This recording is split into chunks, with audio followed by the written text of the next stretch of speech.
Well, first of all, I'd like to welcome you all here and thank Don for his wonderful book. I don't know whether many of you would have read it yet. It's called Shots, and we'd like to start today and I'd like to get Don to do a small reading from the book, just to set the tone for the evening, get a feel for his turn of phrase perhaps. So Don has chosen a wonderful piece to start with, about a wheezing motor. Thank you, Charlie, and thank you, Chris.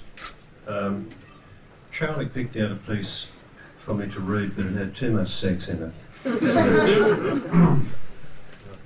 Picked out a piece about engines and towns. Limped into town with a wheezing engine.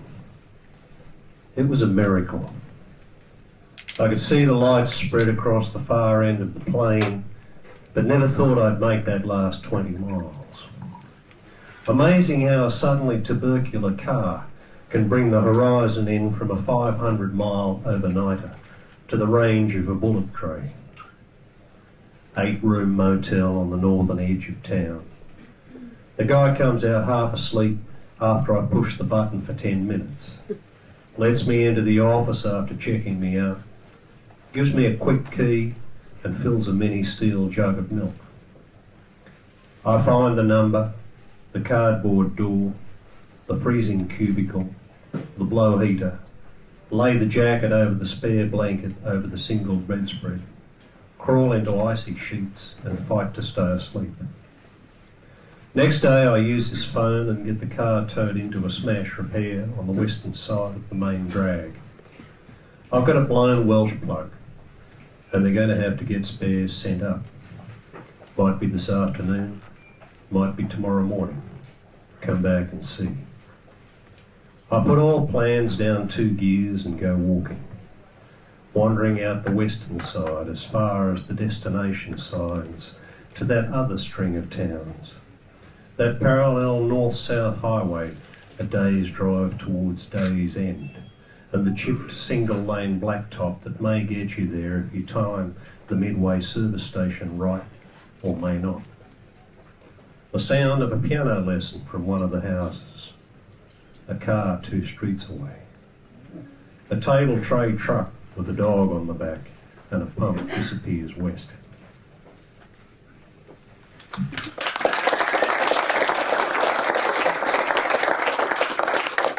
Thank you. I should mention before we go any further, I owe a lot in this book to a gentleman called Chris Fike, who is the editor in Black Ink. When this landed on Chris's desk, it was a manuscript that I wasn't even sure was readable.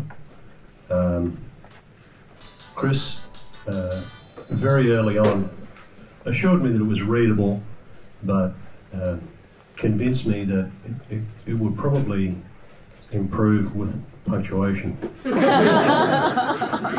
And he convinced me to give punctuation a try, and held my hand, and in general, with a lot of suggestions, helped me civilise what was a very raw manuscript. So, Chris.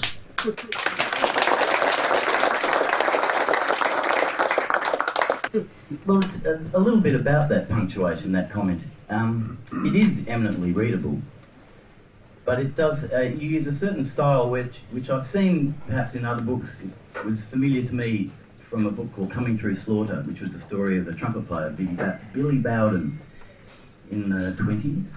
And the other books which seem to be like they're almost vignettes or poems that seem to be unrelated, but then over time you build up this picture.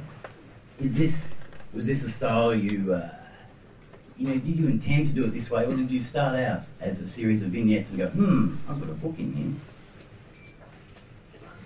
here? It was pretty much like the last sentence. Most of this book was written with no intention for a book. Each one of these little shots was written on a slow day to really escape whatever my duties the things that I should have been concentrating at that time. Pull out a blank sheet of paper and whack something down to waste a bit of time.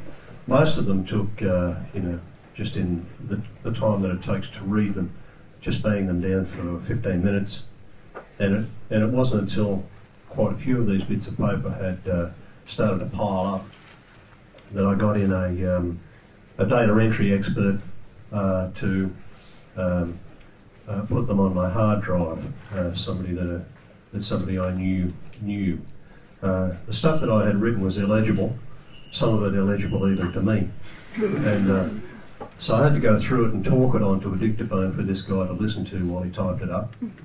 And then when I had a read of it, of course, I'd have to be honest and say a certain percentage of it was garbage. But I found that there was enough of it that I really enjoyed reading back that I kept doing this. But still, it didn't look like the kind of thing that in any way could make sense in any kind of linear way into a book with a front cover and a back cover. So it wasn't until quite late in the piece that I started trying to chiropract this stuff into a book form and write a couple of connecting bits. Well, I sort of remember this. Maybe 15 years ago we'd be on tour together, in different parts of the country, and we'd all be down at the bar or somewhere. Where's Don? And there'd be Don sitting by the pool with a piece of paper. And I'd go over there from time to time and he'd read me these vignettes, and there's some amazing stories, not all of which I found in the book, some of which I have. And then you moved on to doing spoken word, reading some of these vignettes. Remember, we did quite a few shows of this. It all seemed to be leading to a book to me. But I'm kind of interested, at what point did you realise that it had to be a biography to put you into the centre of this, to be the vehicle, to join all these things together? Because I seem to remember, I may be wrong about this, my recollection is not completely perfect, but I think you said you didn't want to do a biography to me. And in some senses it's not really a biography, it's like a capturing of Australia, but it's through your eyes, so you're the central character and it's the vehicle for this. But at what point did you sort of realise that you needed a vehicle to tie these things together? Well, I don't remember sitting by the pool, but if I was... That was Darwin. If I was sitting by the pool, it would have been at night. And Alice Springs. Oh, okay. And I'm not sure that we ever have reached the point where it's a biography. Well, neither am I. That's yeah. I think it's more... I don't think there's actually much of the book that's about me. Because I would be quite uncomfortable with that. And I think actually the book is about other things that I saw, landscapes or people. So it's not about the car, it's about what's outside the car. And as you travel through the book, and you never get unlike biographies, you never get the helicopter view of the car or a description of the car. I don't think. I'm making this up as I go along. That's kind of what I was trying to elicit from you. The other thing about this book, which I've noticed in the press a little bit about it, it's not your usual rock and roll book. For instance, you don't mention Cold Chisel by name. The band by name.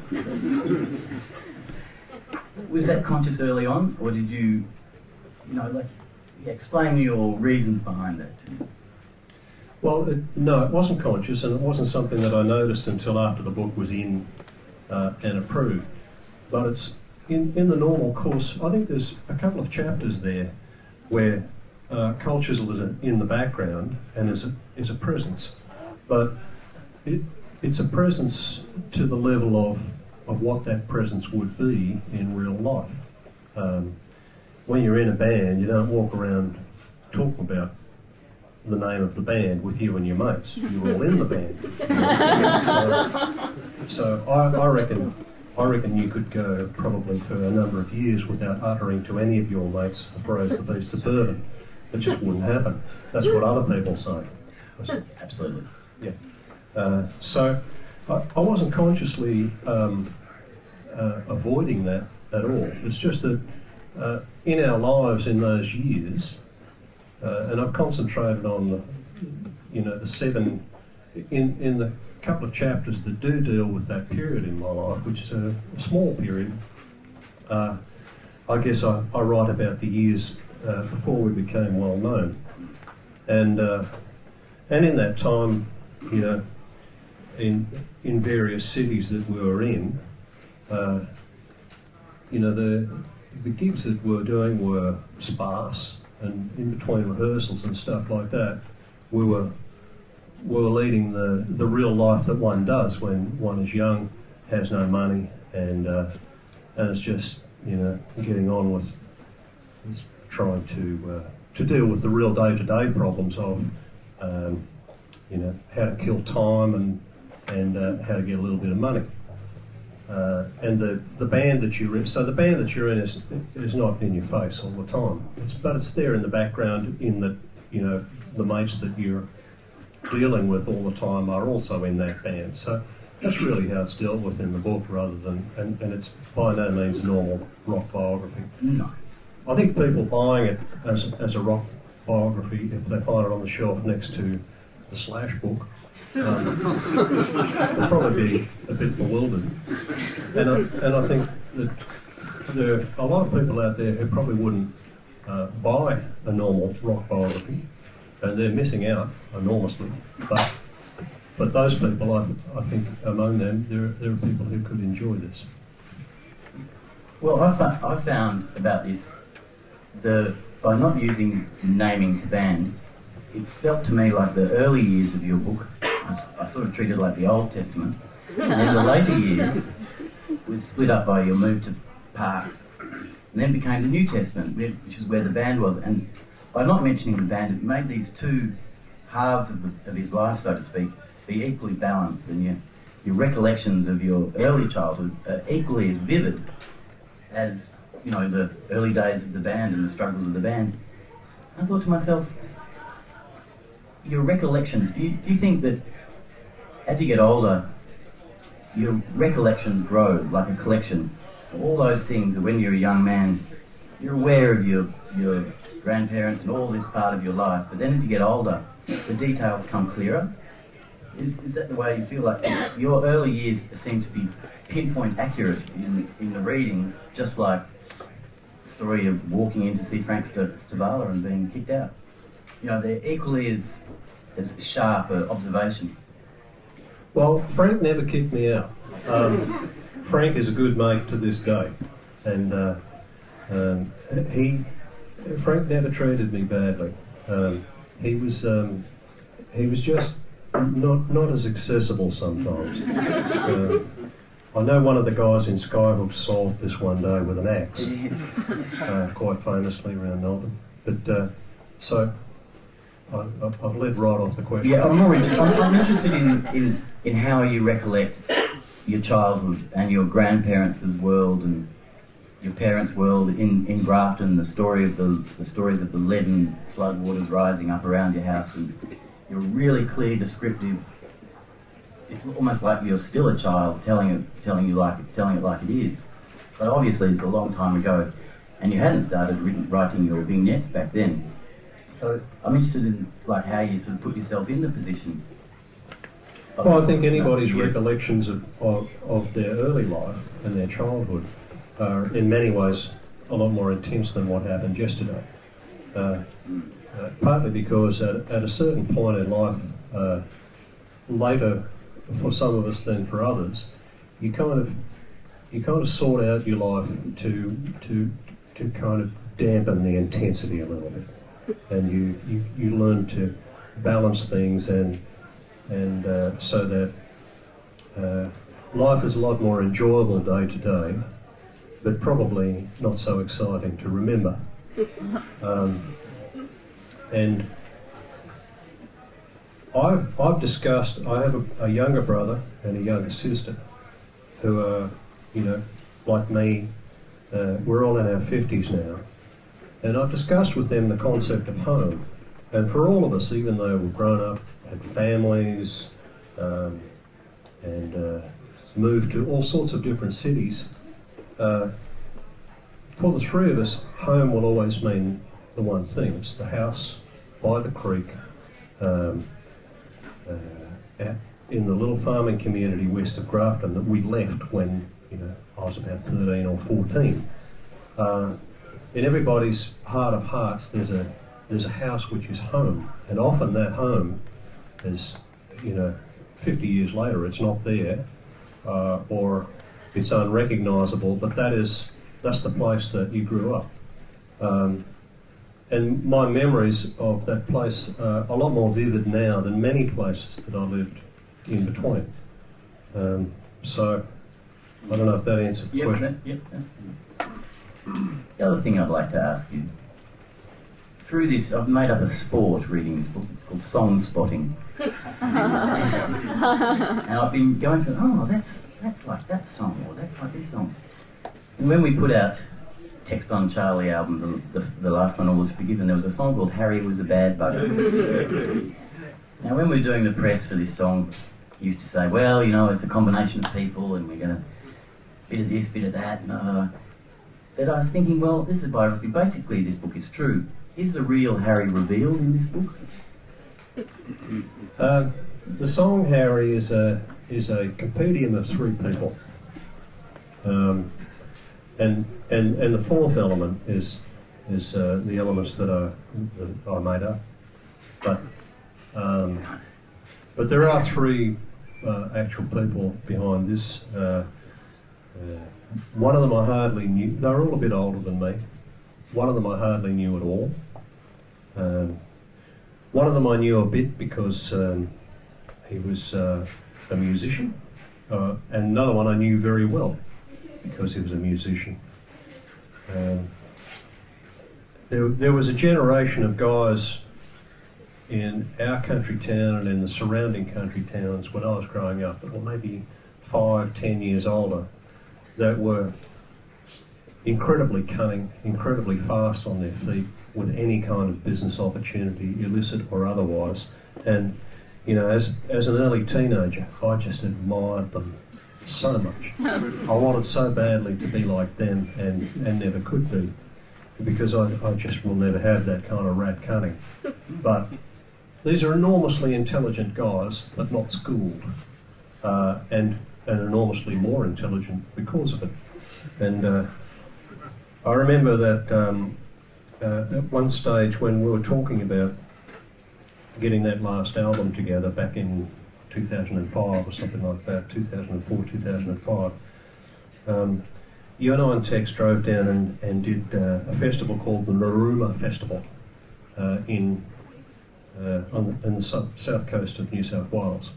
And we performed Harry on stage. It was just the three of us. They come off stage, and my mate that I knew very well, and elements of his life are in that song, was there with his new Thai girlfriend. And so we caught up and hugged and all that, and then once we got through the preliminaries, it was so Don, that song. Who's that about? And, well, it's interesting, Don, because all the way through this book I found wonderful references to your songs. Not all of your songs, obviously, are in this book, but from point to point you go, wow, that's that song, and that's a part of his life, and it's a great insight going through the music into the book and the book back into the music, and I found that really great. And I'm going to finish it off now by